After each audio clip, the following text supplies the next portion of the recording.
Hello, everyone. Thank you so much for being here today. Jem and me here. Today, we have an amazing leader, queen. I am so honored to have her here today, Ramona White. She's a TEDx speaker. Oh my God, goals. Thank you so much. I'm really grateful and honored, and I'm really proud of you. Thank I know you've had you. some amazing guests, so I'm very humbled Well, to you're be one of them. among the list. And you're an amazing host. You know, you've created such a great platform for women to share their stories.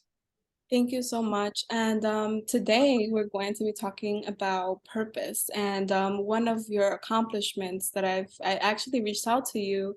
This is how we met through LinkedIn, right? And the first thing I saw from you on your LinkedIn was that you're a TEDx speaker. And that kind of was like, oh my God, like she's amazing. She's a TEDx speaker. Like one day I would love to like be one. And how was that experience for you? Briefly, if you can tell us about that. I feel like that's like the highlight of like kind of that drew me to you. So I have to ask. Well, I'm so glad you reached out on LinkedIn. LinkedIn definitely works. I've met so many amazing people through LinkedIn. And, you know, being a TEDx speaker was definitely something that was on my list of accomplishments that I wanted to pursue and achieve. And when it came to me, it was very unexpected. Actually, I have to thank my brother, Voltaire. He actually was extended the invitation to speak. However, he passed it on to me and shared it with me. He knew that public speaking is something that I do, and that was something that I wanted to accomplish. And so I first have to definitely acknowledge him, because without him, I wouldn't have had the opportunity. Once I got it, though, I was scared. It was the one of the scariest moments of my life, literally, because you see all these people do these amazing TED Talks, and you realize, oh my gosh, it's going to be online forever, and you have one take, usually. I mean, you have to pretty much get it done within the time frame that is allotted. There's a live audience, and all eyes are on you. And for me, I realized, I'm not speaking to the world and however many people who might end up watching it. I'm really speaking to the people who are there listening to me right now at that moment. And I'm also speaking to the subject matter. And so once I calmed myself down, did research, I looked up, how to write or how to speak, or how to give a great TEDx talk. What are the best speeches that have ever been given? And of course, MLK's I Have a Dream speech, Dr. Martin Luther King Jr. That's the epitome of great speeches. And so I looked at all the ways to prepare and memorize. And once I did all those things, the nervousness dissipated, but it was definitely scary, but it was an amazing experience. Oh, thank you so much for sharing. One day when I become a better speaker and a more influential and, you know, yeah, that's my goal. So thank you for sharing your experience. I'm so honored and flattered that you're here with me. So today, I just want to say, sometimes we think we're not where we want to be or should be to accomplish something that we've been pursuing. And that's how I felt at the time when I gave my TEDx talk. But we all have a story to share, and we all have something to say. And there's someone in the world, the billions of people in the world who will resonate with what your story. So, you might be closer to that goal than you think. thank you. I got a little emotional. Sorry. I have to try to tears. Yeah, because it's true what you're saying, that sometimes you don't give yourself the credit, and you've come so far, but there's also a very long journey ahead, right? So thank you for sharing that. Yeah. So today we're going to be talking about PMS. What is that? I want you to tell us a little bit of what that means. I'm sure our audience is like questioning right now. What's PMS? What PMS? Well, I think, many people get an idea of an angry woman, um, when they hear Yes, that. definitely. And I used to be offended when I would hear that. And I'd say PMS is not real. But as I've matured, I realized the PMS that many of us are thinking about, can be real. But the PMS that I'm talking about is purpose maybe, and the S stands for say no. And I came up with this concept when I was invited to speak in 2022 in the Bahamas. I was invited as an international headliner for an amazing platform that is in the Bahamas by another dynamic woman, giving platforms for women speakers and doing great things. And I was really honored to talk, and I was trying to think about what am I going to talk about? And what came up was this theme of purpose. And I really wanted something to stick with people. And I came up with this acronym, PMS. And when we think about purpose, sometimes we feel like our purpose has to be something significant in the eyes of others versus significant in our own eyes. And many times we, go throughout life trying to figure out what is our purpose. And so for me, I really want to invite people, especially as we're stepping into a new year in 2023. If you haven't yet figured out your purpose, that's okay. But to sit with yourself and think about the things that would make you feel good. Waking up every day. We came out of a pandemic, right? And I think a lot of people got a gut check and realization on what's really important to them. And so I really invite people to come from what I like to call a gut-centered place. Some people call it their spidey senses. Some people who have a faith practice call it the Holy Spirit. But what's leading you, right? What is that thing that's calling you, that's drawing you towards it? Whether it's a particular group of people who might have a need that you feel like you can serve, whether it's family. One of the things that we really don't value as much as I believe we should is motherhood, right? And how powerful that purpose is to be a mom and to be a stay-at-home mom if it's feasible, right? And there's nothing uh, diminishing about that. If anything, it's probably the greatest purpose and position we can have as human beings is being a parent, right? Whether we're a mom or a dad. And so I think with purpose, it's, sometimes journaling and figuring out, what's inside of me that I haven't gotten out, whether it's writing, telling stories, medicine, wanting to heal people, wanting to heal yourself. And so purpose is something that I invite everyone to explore and to also get help. If you can't figure it out yourself or discern, there's great resources out there, whether it's books, YouTube videos, subject matter experts, who have great tips on how to do that. But purpose is something that I think eludes many of us. And if we feel like we can't find it, we feel like there's something wrong with us. And so that's what the P stands for, is purpose. Maybe, is the idea of maybe means basically pausing and taking a step back. Sometimes we say yes to things that take us away from our purpose and that distract us, and sometimes discourage us from our purpose, right? And so a lot of times there's so many things that are a distraction. There's so many demands, right? Especially with family. And I want to, just touch on something. I think for many people who come from immigrant communities, I do not come from an immigrant family, but I feel like some of my experiences definitely reflect that of the immigrant community. My mom was a single mother. She raised my brother and I on $14,000 a year, which is pretty much, below the poverty line.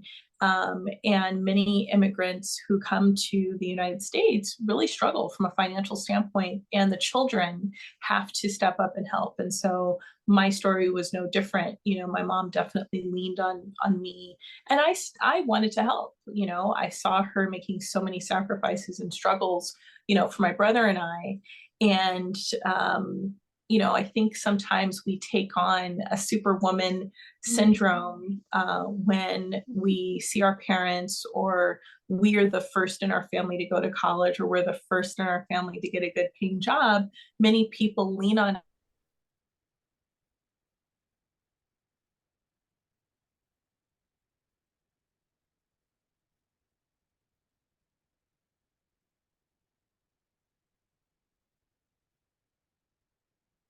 about it and not feeling bad about taking that pause or stepping back and asking ourselves, Is what I'm about to do aligning with my purpose?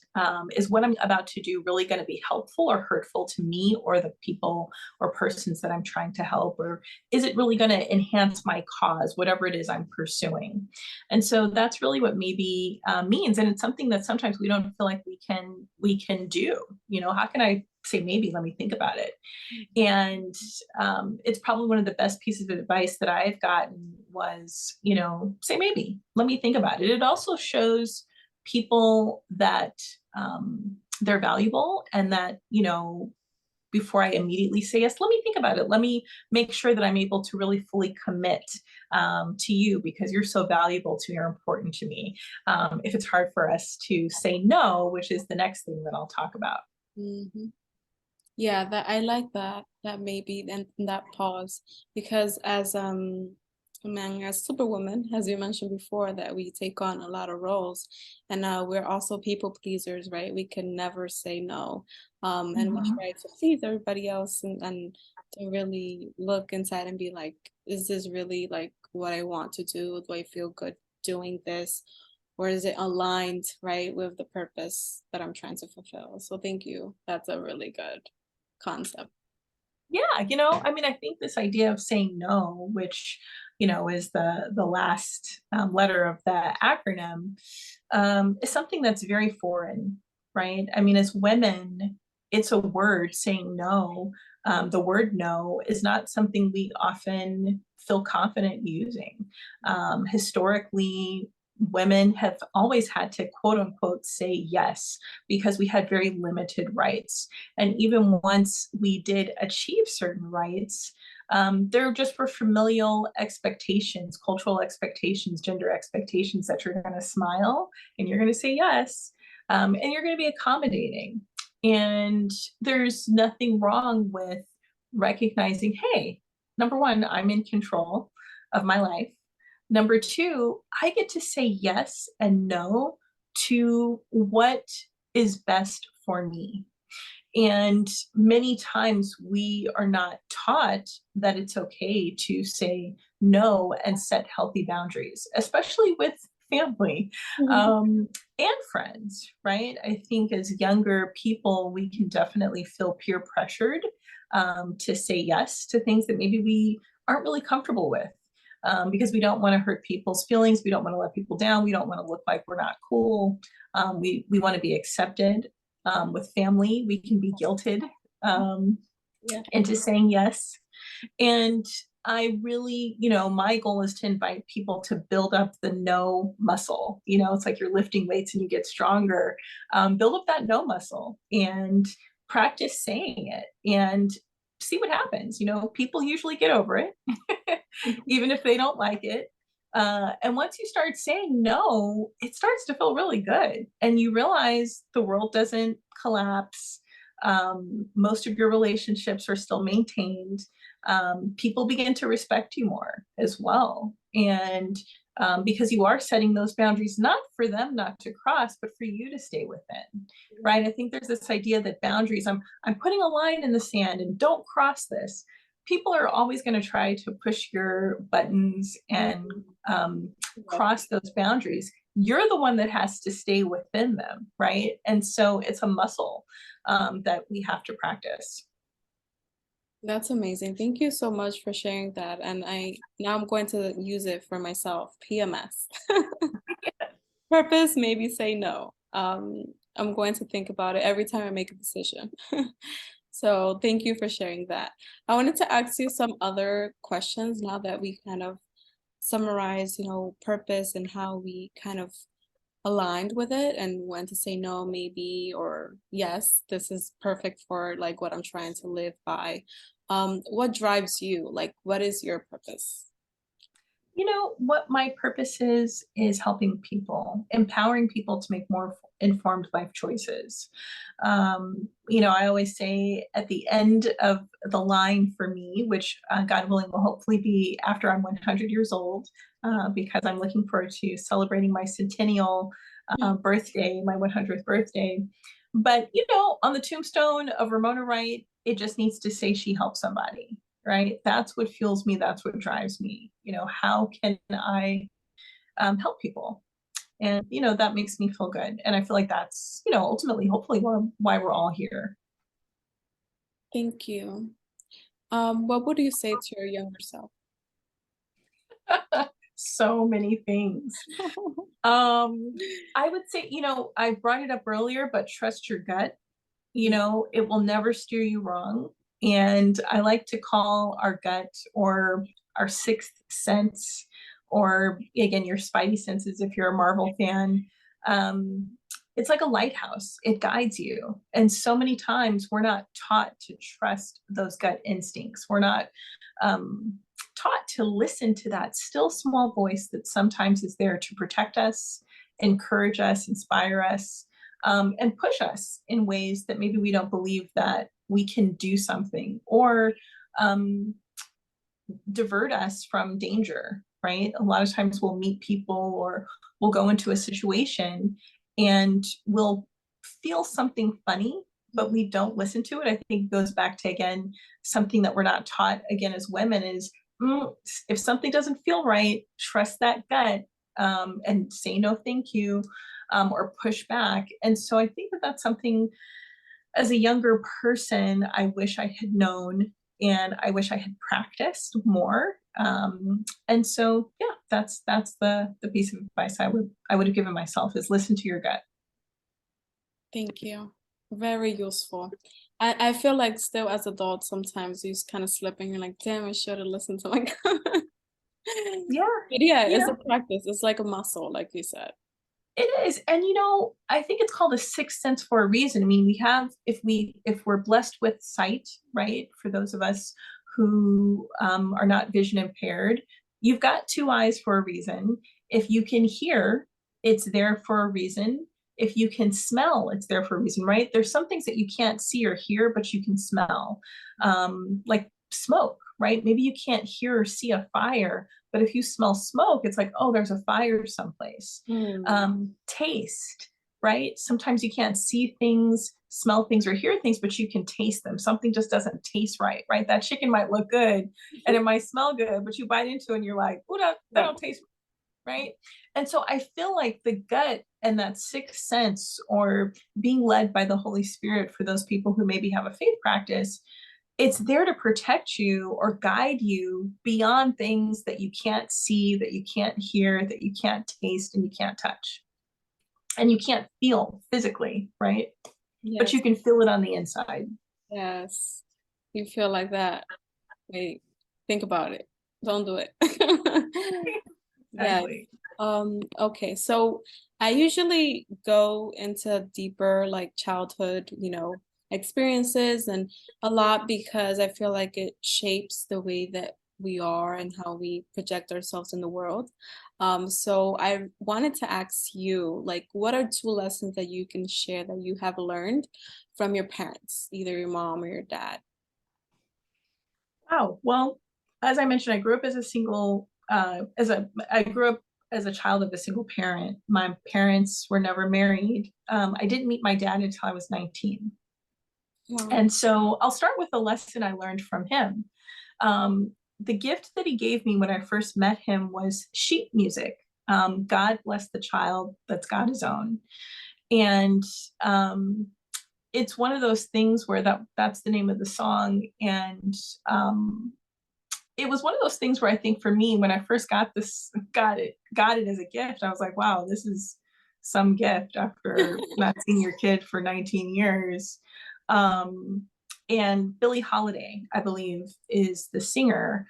And I was thinking to myself, what does this mean? And when I was 19, it really didn't mean anything to me. But this idea of being able to have your own, especially when you come from struggle, is a blessing. And it's the thing that fuels me to be a blessing to others, right? It's that thing that makes me want to be philanthropic, but not to just give to people, but empower people so that they have their own. Because it's in the Bible, it's better to give than to receive. It's wonderful to be able to receive, and we should know how to accept gifts and accept help and to receive. But it doesn't feel good when you're constantly in need and constantly struggling. Mm. And so I don't know what his intentions were for giving me that sheet music, but as I've gotten older, it was definitely a great lesson as a young person to have that and to reflect on that as I've gotten older. I would say as a child, the greatest lesson I learned from my mom is generosity. You know, my mom was probably the most generous person I've ever met. And there were times when we didn't have anything to give, but somehow she would find a way of giving to others and helping people. And so, this idea of service and being someone in the community and giving. So many times we think of philanthropy or philanthropist as, you know, an older, often white man sitting behind a desk writing a big check. But really all philanthropy is generosity of money in our minds, but it can also be of our time, our energy, food, sharing what we have. And so my mom taught me how to be generous. And I think a really great example of that is, you know, one time I think she'd made like the last meal, you know, cooked up the last groceries we had, and we didn't know where we were going to, you know, get food from. She was an entrepreneur, and, you know, she tried to find work, but it was very difficult. And there were some ladies from our church who stopped by our house the same night that my mom cooked the last meal, and we didn't have a phone. Our phone was turned off. This was pre-cell phone, so I'm dating myself a little bit. And they Oh, knocked on the door. They knocked on you the did door. good. That's what matters. Thank you. They knocked on the door and they said they felt led. They felt a feeling that they were supposed to bring us groceries. And, you know, my mom is the type of person that if groceries were given to us, she would have found a way to give a little bit of those groceries to someone else that had a greater need than we did. And, you know, I'm just grateful for her big heart. Wow.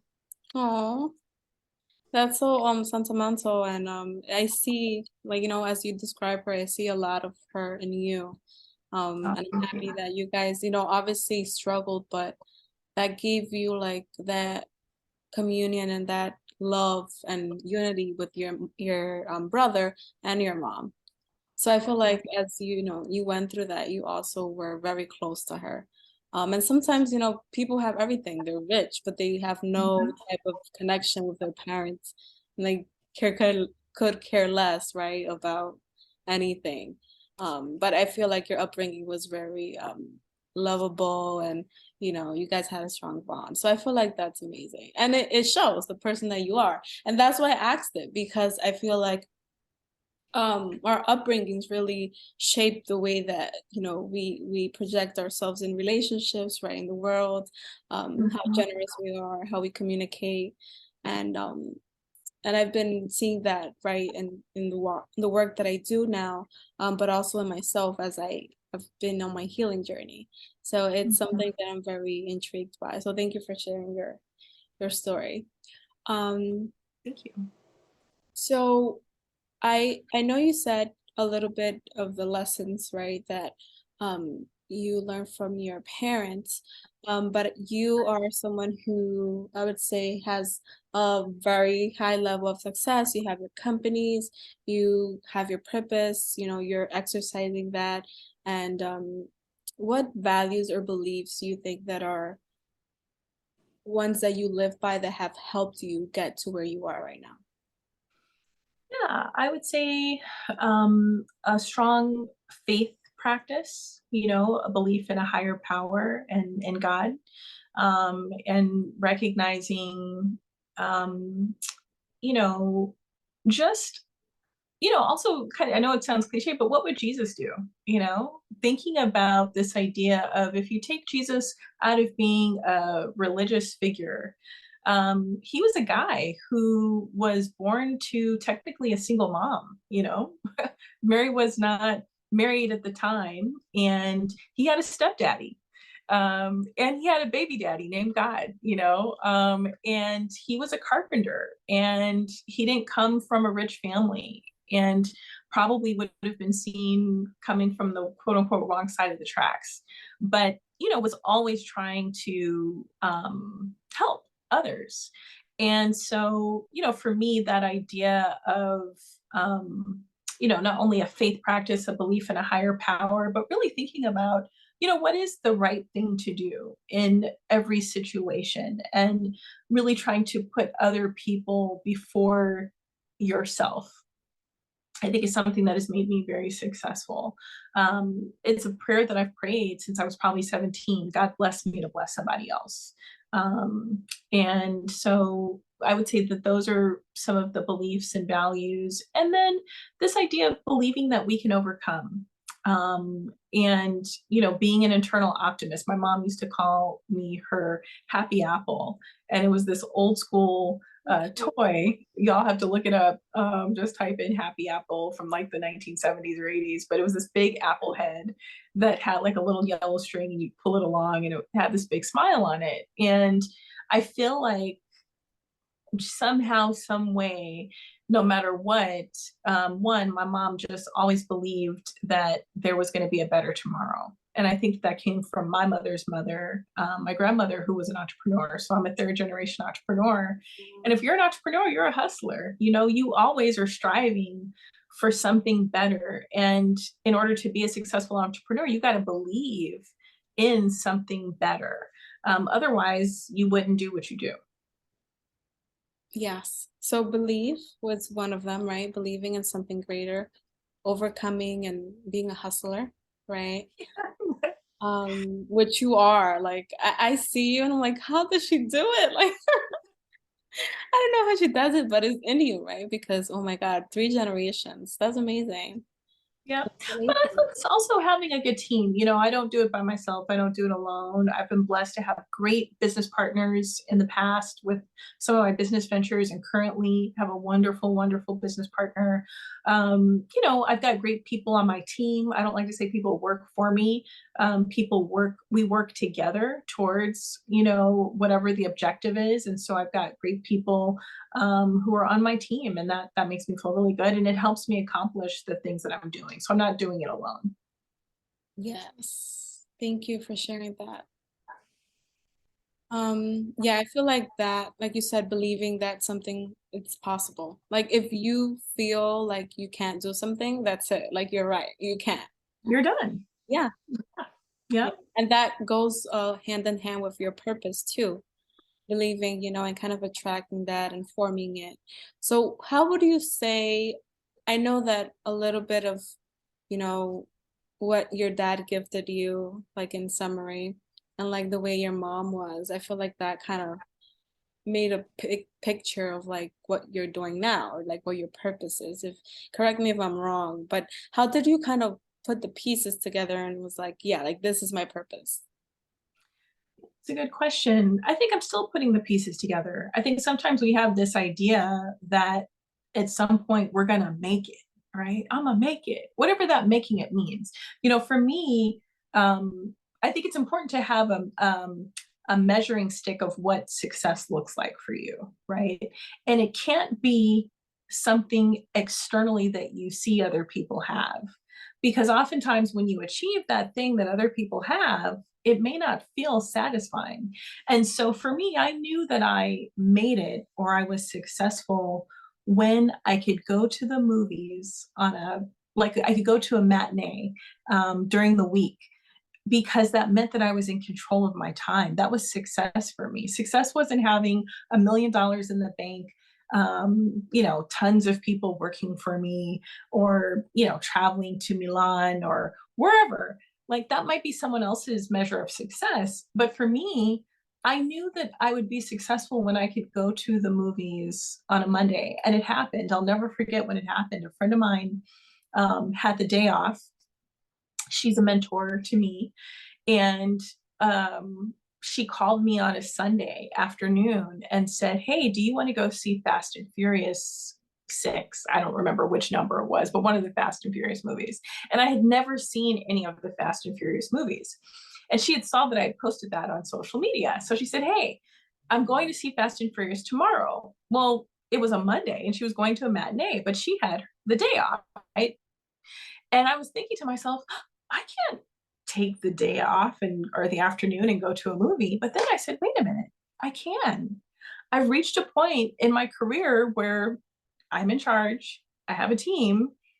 Why do I have to be tied to a desk all afternoon if I'm in charge and I control my schedule? That's the benefit of entrepreneurship. And so I did it. And I realized it came, that moment that I had always been looking for. And, that was probably maybe 5 years ago, maybe a little more. I don't remember. So now it's time to, set that sort of new bar, I guess you will, of success or making it. And yeah, I don't know if I answered your question, but oh, I think you're muted. Of course, I'm muted. So yeah, you actually did answer my question. That was basically like, how did you find out that you were living your purpose and that you successfully kind of made it, right? Um, and you're right, that success might change over time, right? Depending, you're also evolving as a person, right? So your Mhm. perceptions and your thoughts and everything changes. And but I feel like your purpose could change too, right? And it's like you have some goals and this is what I want, or this is what I like, this is what I breathe, this is what I want to do for the rest of my life. And then you're like, wait, right? And that could change from one year to the next, or I don't know, a couple months to the next. Um, Yeah, I think that there's like core principles and there's sort of your quote unquote life's purpose or life's work or the legacy you want to leave behind that may be static, if you will, or that thing. But I think that our priorities or things that we want to achieve or accomplish can definitely change because of life stages, right? Getting married, having children, starting a new job sometimes takes us away from what we believe is our purpose, but it doesn't have to be for an extended period of time. Sometimes we have to put our attention and intention towards those things that have the highest priority, but we shouldn't forget about what our long term or ultimate purpose is and still find ways to feed that, if you will. yes, thank you. Um, okay, so I am going to finalize with this question. Um, what is the greatest piece of advice someone has given you? Ooh, the greatest piece of advice. Wow, that's Pop pressure. quiz. Huh? What did you Pop say? quiz. Pop quiz. Man, greatest piece of advice. Probably, there's two. Um, but I'll focus on one, and it's my mom unfortunately she transitioned very young. She was 62, and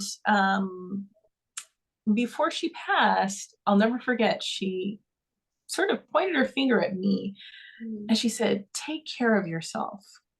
mhm, Take care of yourself. But it wasn't like, hey, take care. There's a lot of ways that you can say take care of yourself. There's, take care of yourself, like saying bye-bye kind of a thing, farewell. And then there's a warning, you mhm. know, take care of yourself. And that's how she was saying it to me. And I think that so many times we don't take care of ourselves. There's also take care of yourself, right? Because we always try to tell somebody else what to do, and we should just take care of ourselves and mind our business, right? And so I think you can use that, the taking care of yourself, and apply it in so many ways. And oftentimes we don't take care of ourselves, right? It goes back to how we started this conversation, the idea of that maybe and say no. Sometimes, in order to take care of yourself, you've got to say no. You've got to say maybe. Let me think about it. And I'm really grateful that she told me that because, I feel like, unfortunately, her life maybe was prematurely, cut short prematurely because she maybe didn't know how to take care of herself. Maybe she just didn't have the capacity or time, being a single mother. Um, And so I would say that that's something that I've been applying more and more, is taking care of myself. I love it. And something that I want to highlight now that you mentioned that, and I see it in you, like I've told you this in person too. I'm like, you look so relaxed and zen and like you're doing 101 things. Like, how do you do it? Like, please tell me the formula of like Oh you my running the world and looking so relaxed. Like, I God. love Thank you. Well, I did just moisturize before this call and wash my hair. So I'm glad it worked. Girl, I don't know. I would say prayer, meditation, um, eating well, try to take care of myself. I think that if you are a busy person and you want to accomplish your purpose and you want to accomplish your goals, you got to take care of yourself. You've got to learn how to put you first. And it's hard. I shouldn't say it is hard. It can be a challenge, but it's like saying no. Once you start building up that muscle, it becomes easier.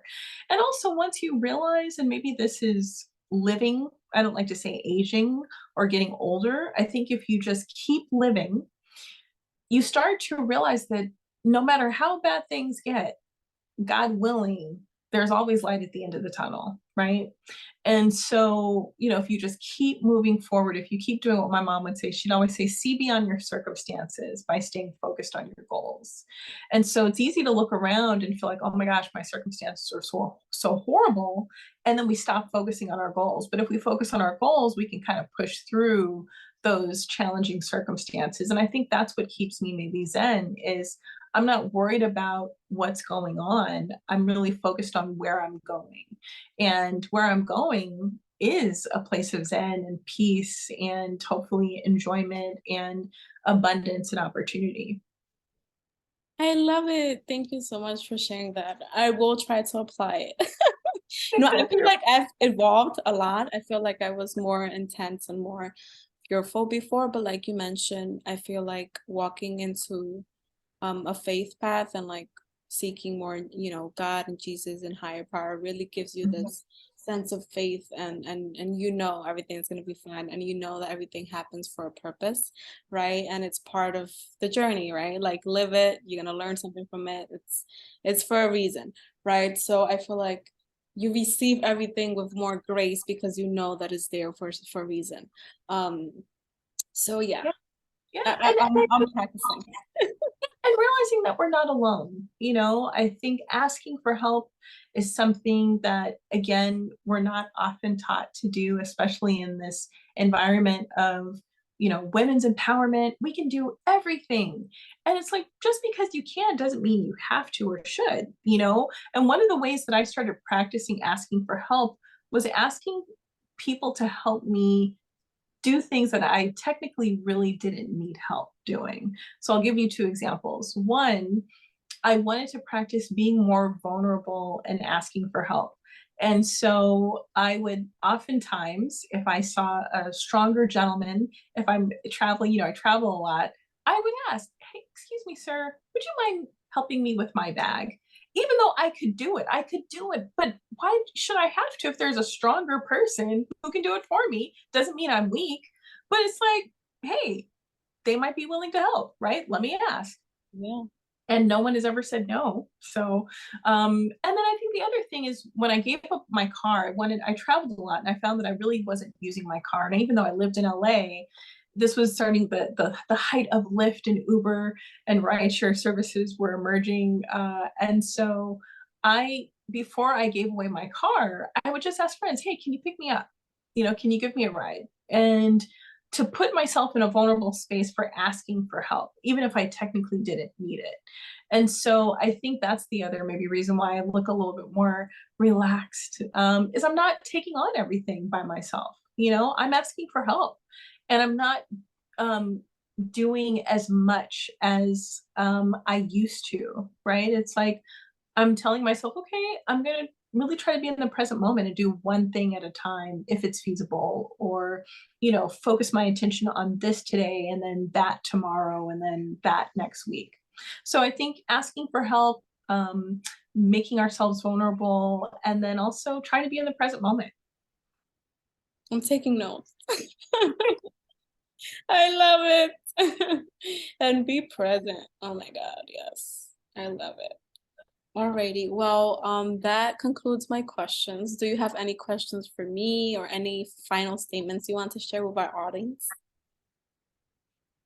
Well, I just want to say thank you so much for having me. I'm very honored and grateful. And, I think in 2023, making it all about me, and not selfishly like, oh, 2023 is all about me and I'm just going to live my best life, but really asking yourself, what have I done for me lately? There's that old saying, what have you done for me lately? But what Mhm. have you done for you lately?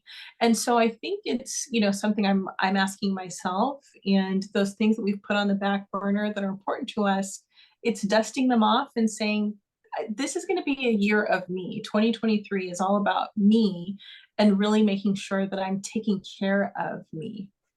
Yes. And so important because if you don't take care of yourself, then you can't take care of others or anything Yep. really. Yep. Yeah. We got to, what's that old saying, put your mask on first, when you're on the airplane. Exactly. Thank you so much. You're, like I said, you're truly an inspiration to me. And I've told you this endlessly. You're probably tired of hearing it, but I truly mean it. Thank you so much for being here. And I'm so happy, we crossed paths. I'm so grateful. And yeah, I'm so excited about the future and what it holds. Thank you. Likewise. Thank you.